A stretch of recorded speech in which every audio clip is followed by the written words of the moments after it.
ଦେଖନ୍ତୁ ମୋତେ ତ ମାନେ ବହୁତ ଖୁସି ଲାଗୁଛି, ବିଶେଷ କରିକି ଗୋଟେ ପୋଲିସ ପରିବାରର ସନ୍ତାନ ହେଇକି ଏ ପାଳା ପୋଲିସ ଯେଉଁଟା ଆମ ଘରେ ଯେଉଁ ପ୍ରକାର ଚୋରି ହେଇଥିଲା ତାକୁ ସକ୍ସେସଫୁଲି ଇନଭେଷ୍ଟିଗେଟ୍ କରିକି ଚୋରକୁ ଧରିବାରେ ସଫଳ ହେଇଛନ୍ତି।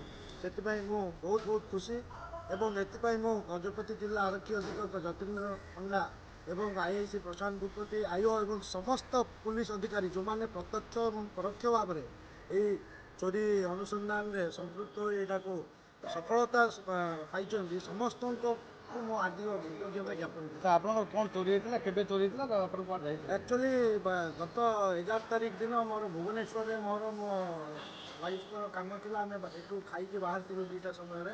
ବାହାରିଲା ପରେ ଆମେ ଭୁବନେଶ୍ୱରରେ ଥିଲୁ। 13 ତାରିଖ ସକାଳୁ ମୁଁ ଖବର ପାଇଲି ଯେ ମୋ ଘରେ ଏମିତି ଚୋରି ହେଇଛି ବୋଲିକି।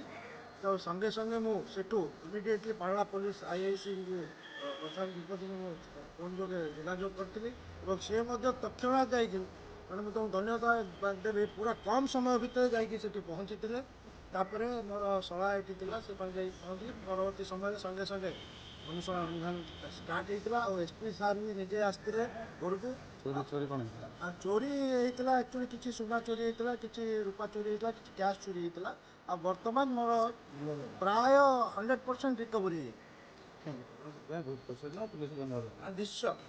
ସେଥିପାଇଁ ବୋଲି ମୁଁ ପୋଲିସକୁ ବହୁତ ବହୁତ ଧନ୍ୟବାଦ ଜଣାଉଛି। ଆଉ ମୋର ଯେହେତୁ ମୁଁ ସାମ୍ବାଦିକ ଜଣେ, ମୁଁ ଭାବୁଛି ପାଳା ଇତିହାସରେ ପୋଲିସ ପାଇଁ ଏଇଟା ସବୁଠୁ ବଡ଼ ସଫଳତା। ଆଉ ଏମିତି ରିକଭରି କେବେ ଆଗରୁ ହେଇନଥିଲା। ମୋର ଆକ୍ଚୁଆଲି ସାମ୍ବାଦିକ କ୍ୟାରିୟର ଭିତରେ ପାଳା ପୋଲିସ ଚୋରି କେସ୍ରେ ଏତେ ରିକଭରି କେବେ